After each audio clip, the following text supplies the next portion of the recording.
Philosophy ডিপার্টমেন্টের সাথে history এবং পল সায়েন্সও আছে এখানে, কিন্তু এখানে এই মুহূর্তে আমরা ফিলসফি ডিপার্টমেন্টে স্যার ম্যাডাম বসে আছি। আমাদের বর্তমানে আমরা 7 জন স্যার ম্যাডাম আছি, 2 জন আমাদের মর্নিংয়ে আছে টিচার, এবং আমরা বাকি 5 জন ডে সেকশনের টিচার আছি।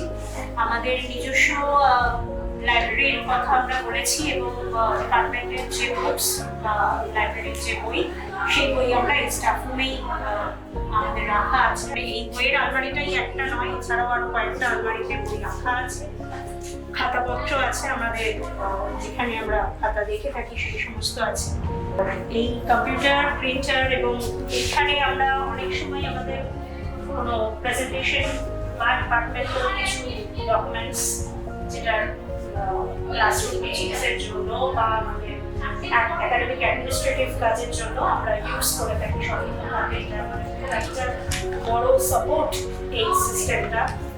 এবং এখানে আমরা ইন্টারনেট ফ্যাসিলিটি, কলেজের যে ওয়াইফাই ফ্যাসিলিটি, সেই ফ্যাসিলিটি বা নেট ফ্যাসিলিটি আমরা পেয়ে থাকি। স্মার্ট ক্লাসরুমেও আমরা ক্লাস নিই, বা আমাদের সামনেই স্মার্ট ক্লাসরুমের বিপরীতেই যে রুমটি আছে সেটা আমাদের বিভাগের জন্য নির্দিষ্ট করা একটি রুম। এছাড়া আমাদের এই কলেজ বিল্ডিংয়ে আরো 2টি রুম 2 তলায় আছে। এটা আমরা কয়েক বছর আগেই এটা তৈরি করেছিলাম।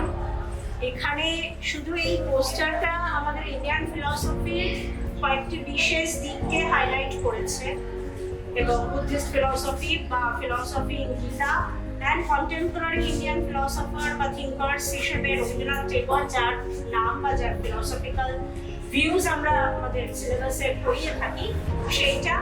এর পাশাপাশি যে এক্সিবিশনের কথা আমি বলছিলাম, স্টুডেন্টস এক্সিবিশন, সেই এক্সিবিশনে ছাত্রছাত্রীদের প্রদর্শনীতে বিশেষ হাতের কাজ, সেগুলোর এখানে ফটোগ্রাফস আছে। এটা হলো আমাদের একটা বড়